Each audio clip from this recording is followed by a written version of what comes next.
Rota 66.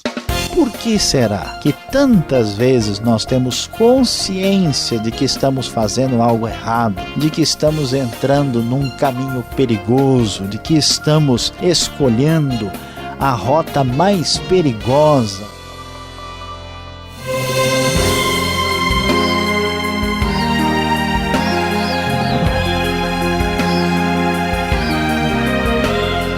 Trilha certa e caminho seguro, só no programa Rota 66. Aventura no ar e adrenalina agitando seu coração.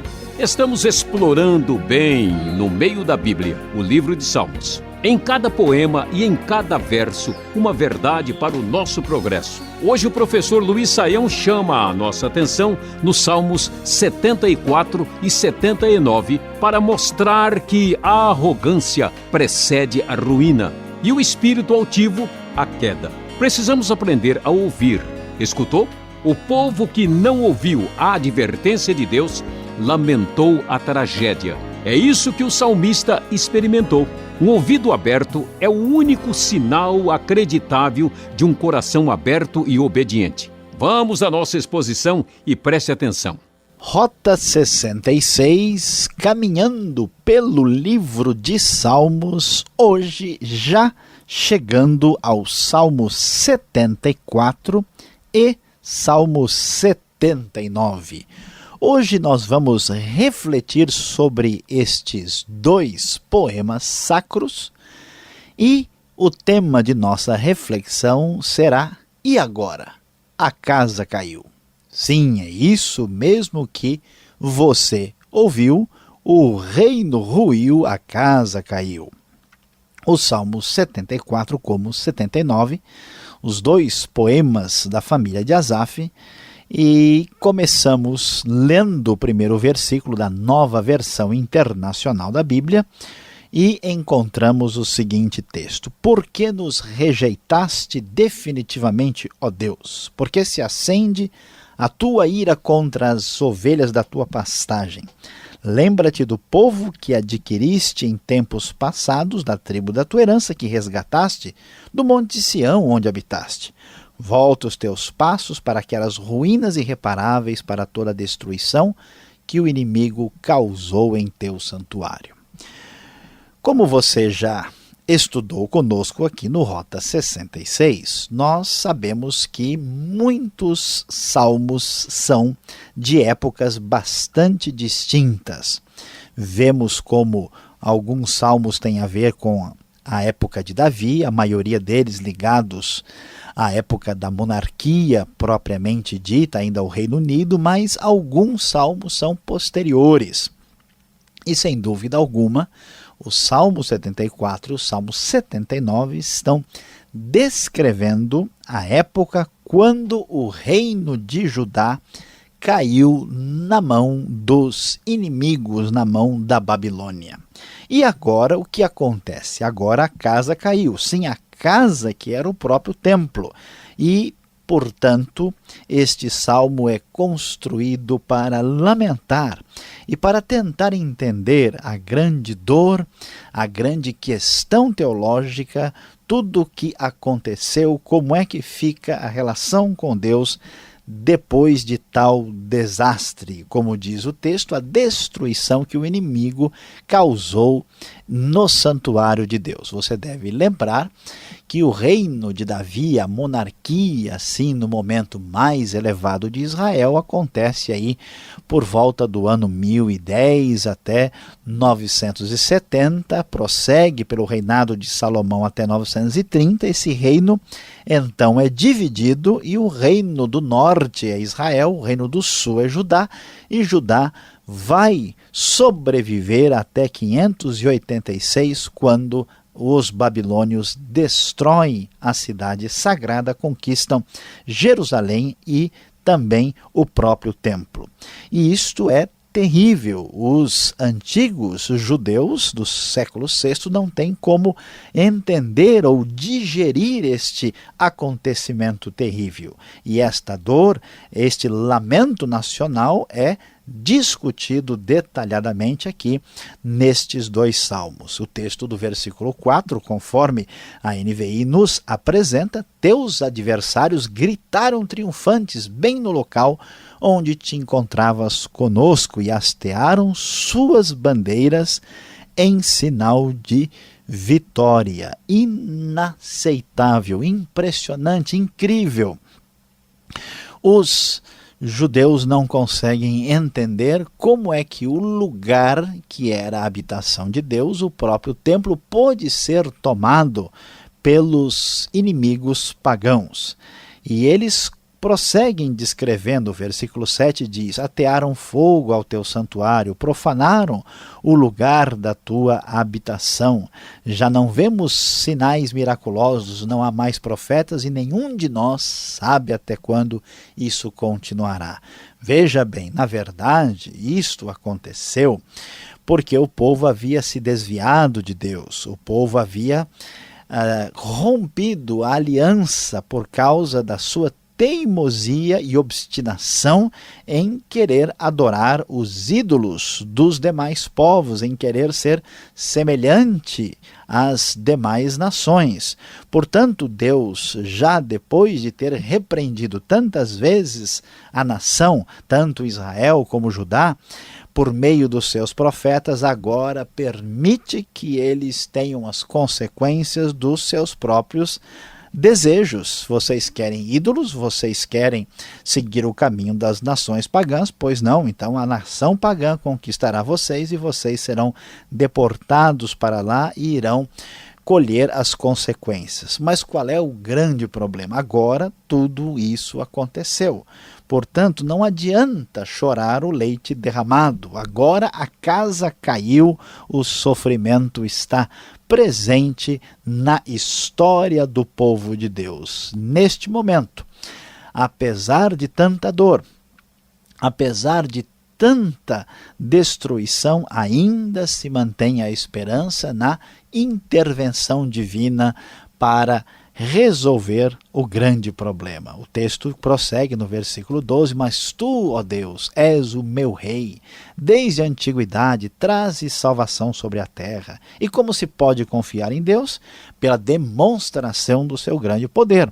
Tu dividiste o mar pelo teu poder, quebraste as cabeças das serpentes das águas, esmagaste as cabeças do Leviatã, e o deste por comida às criaturas do deserto. Tu abriste fontes e regatos, secaste rios perenes, o dia é teu e tua também a noite, estabeleceste o sol e a lua. Não há nada que Deus não possa fazer. A esperança está no seu poder, a esperança está em que Deus pode levantar-se para vir resolver o dilema do povo de Judá. E então o texto vai terminar lá no verso 22 e 23, dizendo: levanta-te, ó Deus, e defende a tua causa. Lembra-te de como os insensatos zombam de ti sem cessar. Não ignores a gritaria dos teus adversários, o crescente tumulto dos teus inimigos. O raciocínio do fiel do Antigo Testamento é muito simples. Deus tem todo o poder. Aquilo que os inimigos fizeram contra ele, apesar dos problemas do pecado do povo, e Deus então há de fazer alguma coisa por causa do seu poder e por causa do seu nome. Então, com este foco teológico bem definido, eles pedem e solicitam a ajuda do Senhor. O Salmo 79 prossegue aí falando do mesmo tema. Então, vendo o início do verso 1, que diz: ó Deus, as nações invadiram a tua herança, profanaram o teu santo templo, reduziram Jerusalém a ruínas. Observe aí, muito direta e explicitamente falando da destruição da grande e famosa cidade de Jerusalém. E o argumento é: Senhor, eles não estão mexendo conosco, eles estão mexendo contigo diretamente. O grande drama é que os antigos judeus nunca imaginariam que um povo pagão poderia conquistar o templo do Senhor.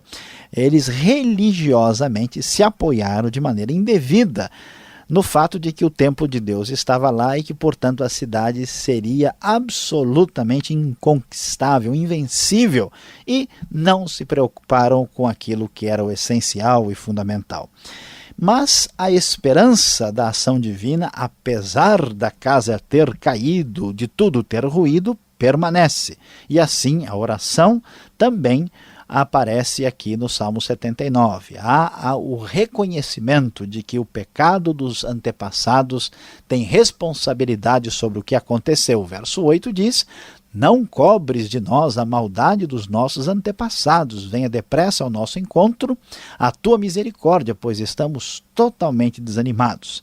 E a esperança começa a renascer. Ajuda-nos, ó Deus, nosso Salvador, para a glória do teu nome. Livra-nos e perdoa os nossos pecados, por amor do teu nome. Porque as nações haverão de dizer: onde está o Deus deles?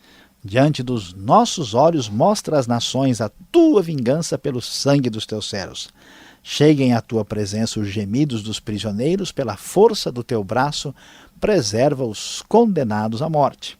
Retribui 7 vezes mais aos nossos vizinhos as afrontas com que te insultaram.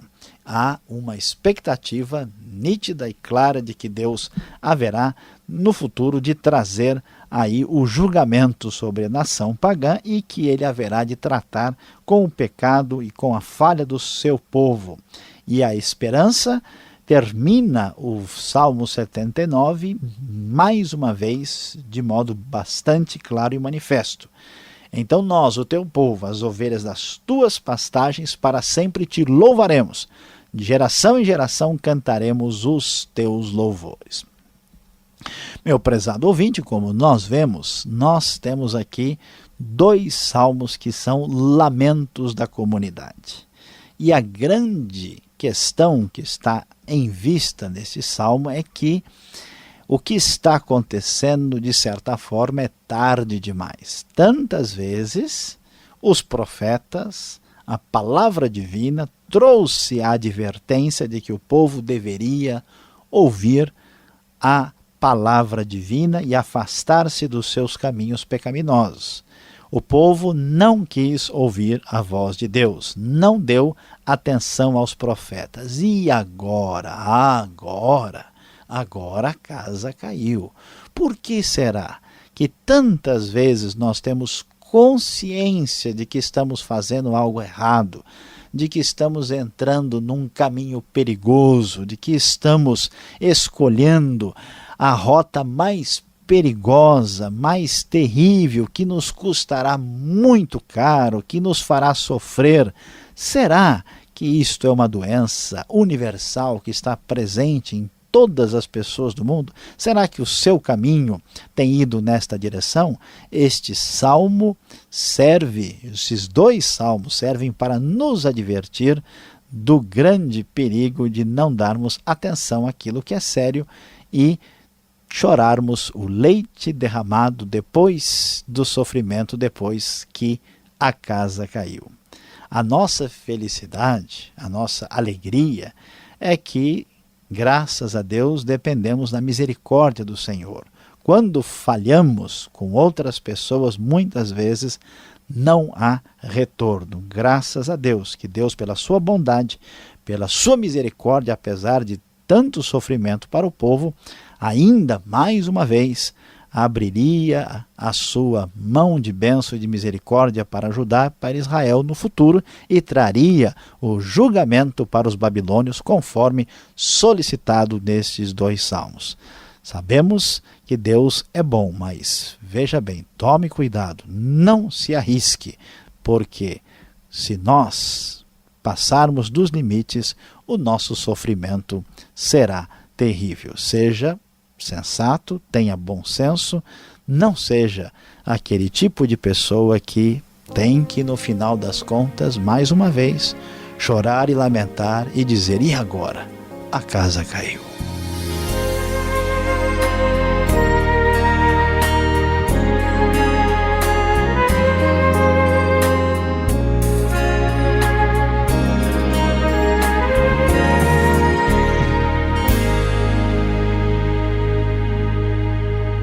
Um intervalo e continuaremos nosso estudo. O Rota 66 tem produção e apresentação de Luiz Saião, redação e participação de Alberto Veríssimo, locução de Beltrão. Realização Transmundial. Caixa Postal 18.113, CEP 04626-970 São Paulo, capital. Ou mande o seu e-mail para rota66@transmundial.com.br. Rota 66, o caminho para entender o ensino teológico dos 66 livros da Bíblia. Estamos estudando o livro de Salmos. Tema de nossa aula. E agora? A casa caiu. Salmos 74 e 79. Seguimos agora tirando as dúvidas.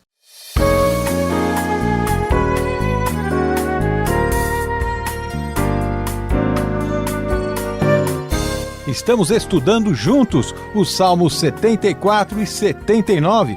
Agora vão cair as perguntas para o professor Luiz Saião. Professor, olhando aqui estes salmos, acompanhando a sua exposição, como entender que Deus fica irado desta maneira? Será que esta ira pode ser contra o seu próprio povo? Pastor Alberto, de fato, nós vamos encontrar no Salmo 7,4 e no Salmo 7,9 várias referências à ira divina e até mais do que isso, o ciúme, de Deus que arde como fogo, uma espécie de descrição assim, um tanto quanto diferente e estranha. Mas veja bem, nós ficamos assim preocupados e estranhamos a ideia da ira, porque nós sempre associamos a ira com uma coisa errada, com um pecado, mas nem sempre é assim. Sem dúvida, nós podemos ficar irados por motivos justos, Quando vemos alguém fazendo uma coisa muito errada, nós ficamos sensibilizados e ficamos indignados com aquilo. Então a ira de Deus é a manifestação de Deus contra o pecado humano, contra qualquer tipo de erro por causa da santidade de Deus. Quando nós ficamos irados, nós ficamos, de modo geral, irados por motivos egocêntricos, egoístas. Agora, Deus está irado contra o seu próprio povo por causa do pecado do povo. Deus está bravo no bom sentido. Quando você gosta de uma pessoa, você quer bem uma pessoa, você fica chateado com essa pessoa quando ela se prejudica. Você gosta do seu filho, da sua filha, do seu pai, da sua mãe, da sua esposa, A esposa gosta do marido.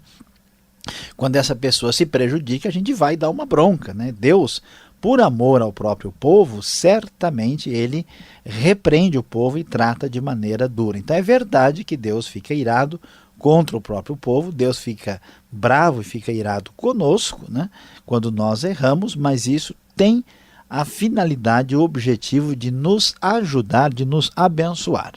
Tá certo. Agora o que chamou a atenção no Salmo 74, o verso 13, parece aqui que o salmista está apelando para uma certa mitologia. Será que é isso? O que vem a ser o Leviatã que aparece aqui no texto sagrado? É um bicho estranho? Será que ainda existe? Como é que é isso? Pois é, pastor Alberto, olha só, esse Leviatã é um bicho que chama a nossa atenção. Na verdade, há uma grande discussão sobre esse tema na Bíblia, O nome do bicho ficou famoso porque o conhecido filósofo inglês Thomas Hobbes escreveu uma obra sobre o poder e a força do Estado, que foi chamada de Leviatã.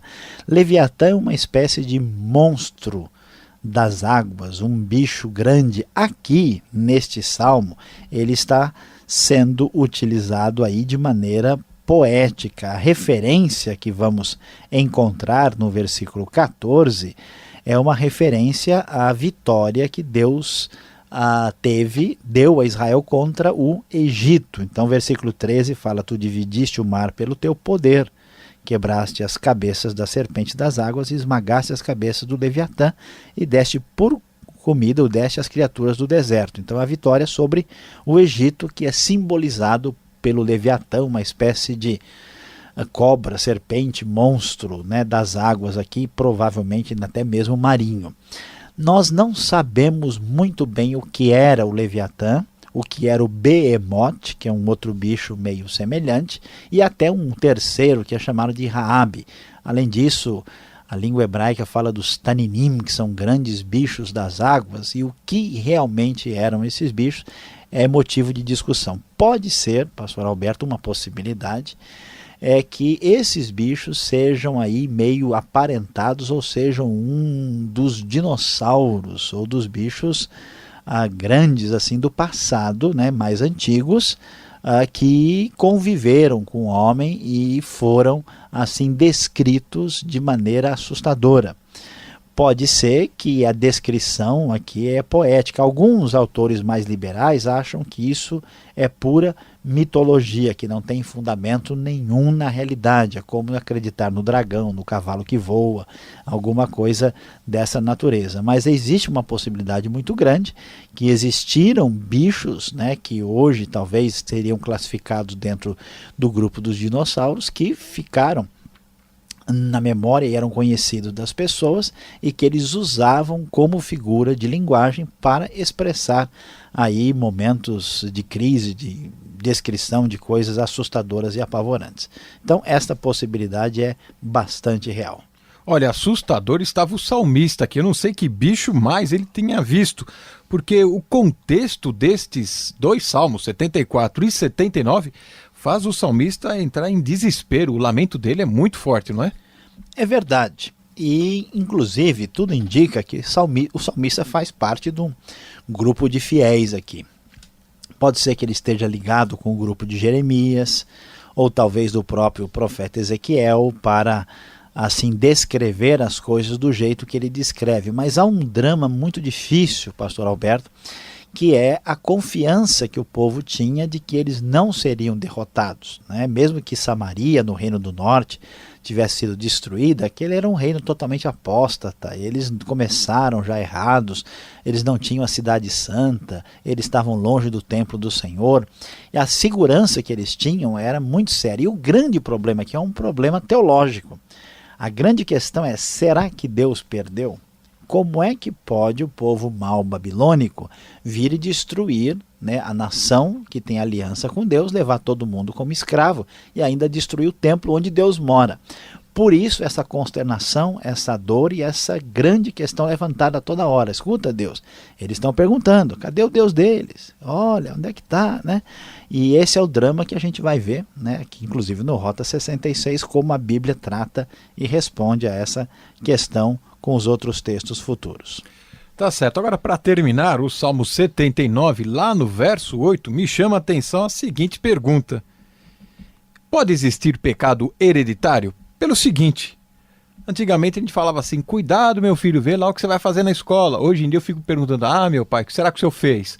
Eu fico com medo, né? Será que o que eles fizeram, a geração passada fez, afeta a gente aqui agora? Pois é, pastor Alberto, essa questão é bem pertinente e a resposta para ela é sim e não. Claro, né, que o pecado dos antepassados nos atinge. Por exemplo, nós somos pecadores por causa do pecado de Adão, né? Então você nasceu com problema de fábrica, não tem jeito. Por isso que você tem esse gênio complicado. Por isso é que você tem essa atitude teimosa tantas vezes, porque nós somos pecadores por nascimento. Agora veja bem, isso não significa que os erros dos antepassados nós vamos pagar por eles. Não significa que nós temos assim pecados específicos que são transmitidos de maneira cromossômica e hereditária. Acumulativo, né? Acumulativa. A ideia não é essa. Agora aqui, a discussão é que a nação é um todo, né? Existe aquela figura de Israel enquanto nação. E de certa forma, é verdade, se o meu pai, o meu avô cometeu um erro muito grande, de certa forma vai sobrar para mim, né? O meu pai, meu avô não pensou na vida econômica da família e eu vou ter o resultado disso na minha própria pele. Então, o que está acontecendo é, Deus avisou, os antepassados não prestaram atenção a esta geração, foi exatamente a geração que pegou o momento quando a ira divina caiu sobre o povo de Israel. Por isso ele diz, não cobres de nós as maldades dos nossos antepassados. Então, de certa forma, o pecado dos nossos antepassados nos atinge. De outra forma, nós não pagamos os pecados dos outros, porque, como diz a própria Bíblia, afinal de contas, cada um dará contas de si mesmo a Deus. Isso nos ajuda a ter uma atitude responsável para com o futuro, né, que a gente vai deixar para a próxima geração, um planeta, uma terra, um mundo que nós construímos, e nos ajuda a pensarmos nas nossas próprias responsabilidades, como nós devemos arcar com elas e não colocar a culpa sobre os outros. Obrigado, Sayão, pela resposta. Você que está ligado no nosso programa, fique mais um pouco com a gente. Vem agora a aplicação do estudo para você.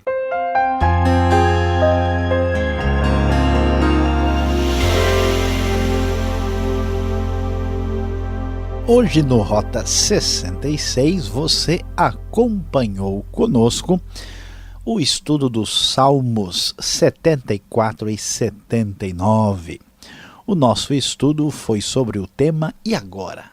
A casa caiu". Sim, falamos sobre os salmos que lamentam a queda de Jerusalém e a destruição do templo, e o lamento e a oração pedindo auxílio de Deus pelo povo de Judá que sofria naquele momento. Conforme nós pudemos aprender e descobrir, Deus avisou por meio dos seus profetas e o povo foi, como muitas vezes nós fazemos, deixando para depois, pensando em resolver a vida na última hora. Preste bem atenção. Não deixe para a última hora. Não deixe chegar ao extremo. Mude de atitude hoje, senão você pode sofrer. Que Deus abençoe o seu coração.